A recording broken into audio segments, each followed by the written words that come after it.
Welcome to EconomicZ101, the podcast made for Gen Z by Gen Z, bridging the gap between economics, finance, current events, and our generation with speakers Vish, Wretam, Sinan, and myself, Mihir. Today, we're going to be talking about cybersecurity. In the 21st century especially, technology has become the forefront of every sphere of our life, whether it be just normal browsing on our phone, looking on our PCs or our MacBooks. Technology has become literally everything. And that's become the case in warfare as well.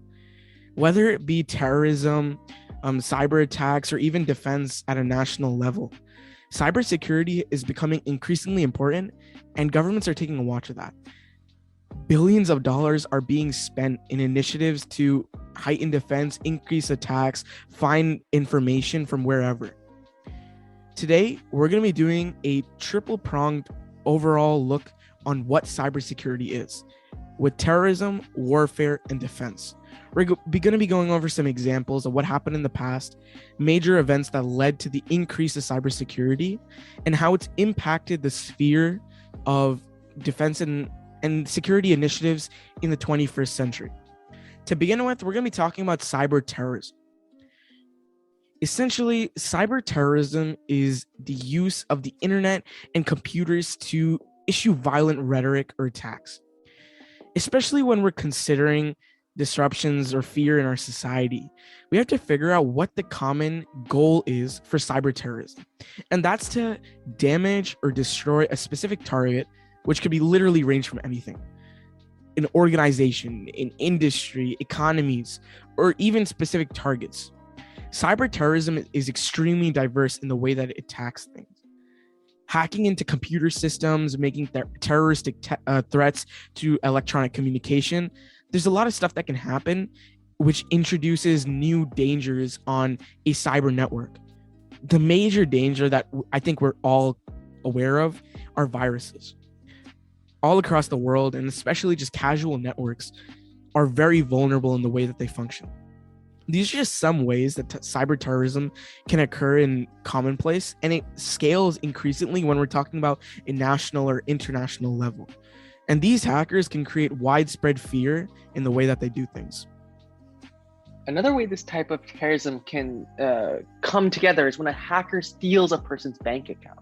To get access to things like funds, make purchases online, using that person's bank account and using their details and their information. One thing to also learn more about is the hackers and what they do. They use phishing scams to get people to give away their information. You get those calls with those scam callers, and they're telling you how you have an extended warranty in your car. I don't own a car, but damn, I have an extended warranty here somehow. But yeah. Another thing is that government cyber terrorism is one of the least common types of cybercrime, but it's also one of the most dangerous and serious, and consists of hackers hacking the government, or military websites, or even distributing propaganda.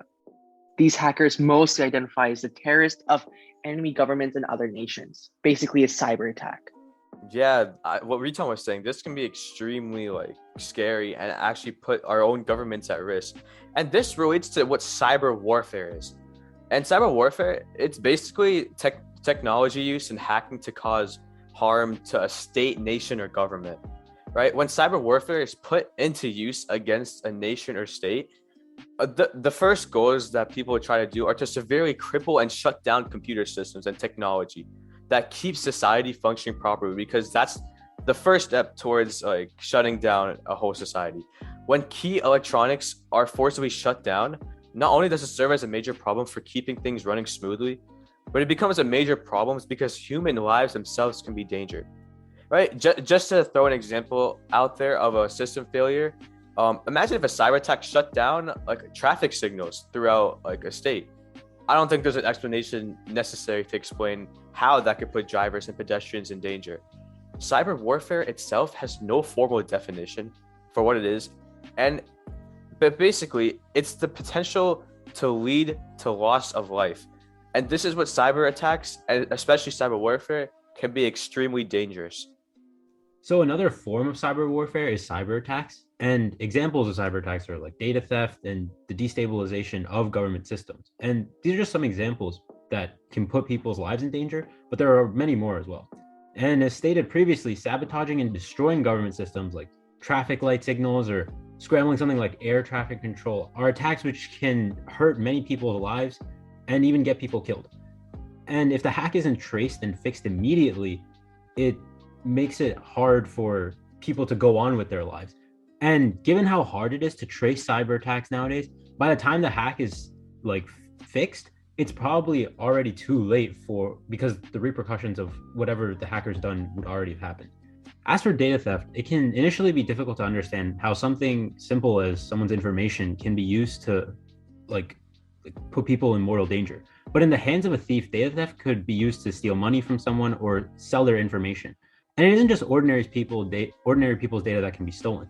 Even government databases can be breached, and this can be used to threaten governments and force physical action to be taken, or use the stolen information to plan an even bigger attack against the same government or its populace. With that, you also have to look at the motive of what's happening behind these cyber attacks. Some notable people in the world of computer engineering are people like Conrad Zuse, who is the creator of the first programmable computer known as the Z3. Using this during World War II to help solve aerodynamic issues, and then Steve Wozniak, the co-founder of Apple alongside Steve Jobs. You see such a drastic difference in the way that programmers and technology have been used to issue attacks in the past, whether it be innovation or actual warfare. There's a lot of variance in the way that this stuff is brought together. Wozniak never hacked anything, but he did it for the joy of exploration. This shared interest in exploring networks brought the founders of Apple together overall, and that's what brings technology together. Having that mutual interest in something creates ideas and innovation, which might possibly breed into something dangerous, which is what happens in cyber attacks. A person by the name of Robert Tappan Morris created one of the first malwares to slow the processing time of a computer. This eventually spread in the 90s, earning him the name of the world's most wanted hacker. More people started to follow suit, and this helped the FBI trace and corner other people, and became in the first instances of hackers becoming criminalized. So I completely agree. Although there's some hackers out there that might not even be bad people, they're just looking to have fun. At the same time, there's a vast majority of people that have malicious intent behind what's known as cyber terrorism. Right? There can be many reasons that someone used cyber attacks, and it could be to do for something with a personal gain. But for starters, one of the most common and obvious reasons for these attacks are some type of monetary gain. This can range from many different types of attacks, such as stealing financial information, like Vish not said, or from businesses committing identity theft. All of these can lead to financial gain for the one commencing the attack, and a loss is directed at who it's targeted. And this also deals with the next reason, which could be to search someone's personal data. It can be linked to monetary gain, like I said before, but it can also be used as possible blackmail or other crimes. So, for example, you can hold someone's information accountable. Like you can take someone's social security number and demand financial compensation in order for them to return, kind of like a ransom. Right? There's another prominent reason why someone may use a cyber attack, and it could be to make a political statement as well. This can be known as what's quote unquote hacktivism, and it's used to make a point or draw attention to hacks. I think one of the most famous examples, I think many of us might know Anonymous, which is also known as Anon. And this is a group of people that's known for their recent attacks on the Minneapolis government back in May, after having a statement in support of the Black Lives Matter movement. So now that we know what cyber terrorism and warfare are and how they surge internet globally, one thing we need to answer is how these systems are thwarted and blocked. That's what cyber defense is. Hence the name defense. It measures that are taken to actively resist and attack various cyber threats on devices such as computers, smartphones, information bases, and much, much more. There's also numerous types of cyber threats that can place personal information, money, data from your own personal life and other positions at risk, such as the phishing, malware, ransomware, and much more. While all of that includes more virus and active, personal information on devices, it sends it on a quote unquote bank where the victimizer has access. So to keep everything one secure place where they can access all your information. Malware is a type of virus that disables the access to those certain protections. In order to get that access, that's how they gain profit, by selling those information. With the defense, they demand monetary compensation before returning the information. And what cyber defense does is that they attack these viruses and malware in order to prevent your personal information from being stolen. So it's a firewall. It protects everything. And in the possession of these others, they can also be downloadable software program. I know McAfee is a very popular software program, and they can detect these type of attacks or have an active group of people manually search for potential threats and eradicate them. And then many of these corporations like Apple and Microsoft, they use their own laptops to find ways to protect users. One important way is that they recommend users to have different passwords so they're easy not to hack. So these type of passwords would have lots of letters, and you wouldn't even have to remember them because they would all be saved in one specific data bank. So now onto some examples in recent history. And there have been many attacks of cyber terrorism in recent years, and some including the Google China being hit by cyber attacks in 2009 and the Melissa virus of 1999, and the hackings of NASA and the US Defense Departments in 1999 as well, and the credit card thefts in 2009. And elaborating on the Google China incident, and they were hit by a huge cyber attack where the headquarters detected a security breach in mid-December. And the hackers had gained access to many of Google's corporate servers, and a lot of intellectual property was taken. And the primary goal of the hackers was to access numerous Gmail accounts of Chinese human rights activists. And after the major breach of these accounts, Google had to relocate its servers from Hong Kong in order to escape China's internet filtering policy. And the Melissa virus of 1999, a computer was infected Microsoft Word documents and mailed out 50 of the first names listed in an infected computer's Outlook email. And this virus ended up costing about $80 million in damage, and the creator of Melissa was sentenced to 20 months in prison. The third major cyber attack that we want to discuss was Mafia Boy in 2000, where Michael Kals, aka Mafia Boy, he was 15 years old, unleashed a DDoS attack on a number of high-profile commercial websites, including Amazon, CNN, eBay, and Yahoo, which resulted in $1.2 billion of damage, according to industry experts. Now that we've kind of built perspective for how defense, cyber attacks, and warfare goes, we can sort of build a timeline to see what are the major cyber attacks over the last 30 years to see what the trends have been. In 91, there was the Michelangelo virus, which was predicted to infect millions upon millions of devices. It's not obviously as advanced as it is now, but it stirred up many fears and brought a warning sign for what could happen in the future. To everyone's surprise, it only infected like a handful of devices. And then literally the year after, the I Love You virus, which is infamous for clogging up email servers and causing global billions of dollars of damage. It was so infectious that it even spreads today and it isn't completely quarantined out. The person that made it had eventually attacked an Iranian nuclear facility 5 years later, showing the potential for how advanced these attacks can become. This was kind of coined as the first major cyber weapon. And 6 years later after that, in 2011, the person who made it renewed the same fears in another virus, proving that cyber attacks will only get more advanced as technology improves. I think it's just crazy to think how these many attacks can cause such global damage. And this is not even like nuclear warfare. This has to do with hacking computers. Just to me, that's mind-boggling. But the thing is, in 2 years, the public will come across a rapidly spreading ransomware virus that prevents people from accessing their computers without monetary compensation to the virus origin. And so this thing was known as CryptoLocker. And 3 years later, in 2016, a denial of service attack rendered millions of websites across the globe offline or available. And this was known as the Mirai botnet.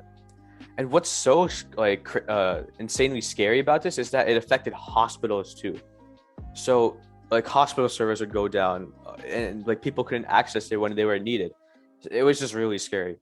In 2017, there was a WannaCry virus. I know some of these have like really funny names, but obviously their actions aren't really that funny, as they hacked into Microsoft systems and held a similar ransomware virus as the Crypto Walker, where they asked for money in compensation of Bitcoin.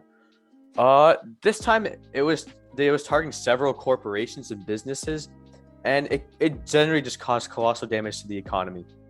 So with all that aside, we are now at the modern year, May 24th, 2021. A Colombian engineer by the name CKVM, I don't know if I'm pronouncing that correctly. When it comes to technology, these names are outrageous. But he used a software cloud, essentially a location where he can store numerous types of data, such as pictures and videos, which is similar to like the iCloud for the iOS systems. And that's practically the same thing, except the coding is structured so that it resists cyber attacks automatically. The software utilizes a process such as the micro V, which creates a small changes to the system, making it significantly easier to verify inputs and calculations. The creators who've made these systems are awarded these titles of Amazon Research Awards, and they've been granted research and a lot of these benefits towards anything. Overall, these defenses are important to help stabilize security and make sure people don't have their data leaked. And then later on, we'll have our devices used for our benefits. Especially in a modern environment where cyber attacks are becoming more and more prevalent, we have to understand what we can do as workers and as middle class to fight back against this. Obviously, with the higher ranks and higher levels of these attacks, just people with regular knowledge can't do anything. But what we can do is put our money to the right places. And that comes in the form of NGOs. So yeah, if you guys want to try and take a stand against these issues, there are a ton of nonprofit organizations that operate without the government. And some of these include Anti-Phishing Working Group, Sam House, Internet Watch Foundation, the RAND Corporation, and the Internet Association of Internet Hotlines. And these are just a few. So the goal of these organizations is to help protect and provide services, obviously, to people who are victimized by cyber terrorism or some sort of cyber warfare. And for example, Anti-Phishing Working Group, it's an international association that brings together businesses that are affected by phishing attacks. And they provide security products and services and law enforcement agencies to help these people out. And Sam House, an organization that's a real-time database of IP addresses and spam sources, they keep track of known spammers, spam gangs, spam operations, and they have many spam support services. And all of the ones I listed are helpful organizations to where you can help donate and help them with their cause. We gave you a good bunch of resources. The RAND Corporation, the one that you listed, Vish, it's kind of infamous for what it's done. And it's had a lot of research behind it, but it's a great resource, especially if you guys want to reach out. Hopefully today we've painted a good picture of how cybersecurity has evolved over the years. With what we laid out, especially with cyber attacks dating back to World War II, innovation leading into the 1970s with Apple, with Wozniak and Jobs, and then leading into now with modern malware and advanced technological hacking. Something important to think about is this is only going to get more advanced and more advanced. Cyber terrorism, warfare, defense, it improves with the age, and our age is growing fast, especially with the rapid technologization of programming. Stuff like this is only going to get harder for us to defend against, and it'll probably become the prominent sphere of attacks for the future. Gone is the ages of the physical age, and now we're in a digital age. Once again, guys, I hope you've enjoyed our presentation on cyber defense, terrorism, and security. It was a bit of a lecture sesh, but I think we got off a lot of our points that we want to show and show the advancement of how things have moved across. As always, it's been Mihir, Wretam, Vish, and Sinan, and I hope you've enjoyed our 15th edition of the podcast. Thank you.